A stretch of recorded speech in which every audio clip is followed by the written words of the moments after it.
আজ আমি বানাবো ডিম ডাঁটার তরকারি। তার জন্য লাগবে দুটো ডিম, দুটো ডাঁটা, পেঁয়াজ, কাঁচা লঙ্কা, 1.5 টমেটো, একটা বড় সাইজ আলু, সিদ্ধ করা আলু, আর আদা রসুন বাটা। প্রথমে আমরা তেল গরম করে ডিমটা ভেজে নেব। ডিম ভাজা হয়ে গেছে। আর কড়াই 5 ফোড়ন, শুকনো লঙ্কা, তেজপাতা দেব। ডাঁটাটা ভেজে নেব, কাঁচা লঙ্কাটা দিয়ে দেবো, পেঁয়াজটা এক সাইডে ভেজে নেব।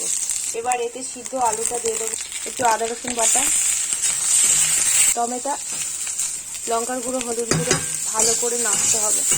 এবার জল দিয়ে দেবো। এবার চাপাটা একটু ফুটিয়ে নেব। আমি সিদ্ধ করার সময় আলুতে অনেকটা নুন দিয়েছিলাম, ওই জন্য একটুখানি নুন দেবো।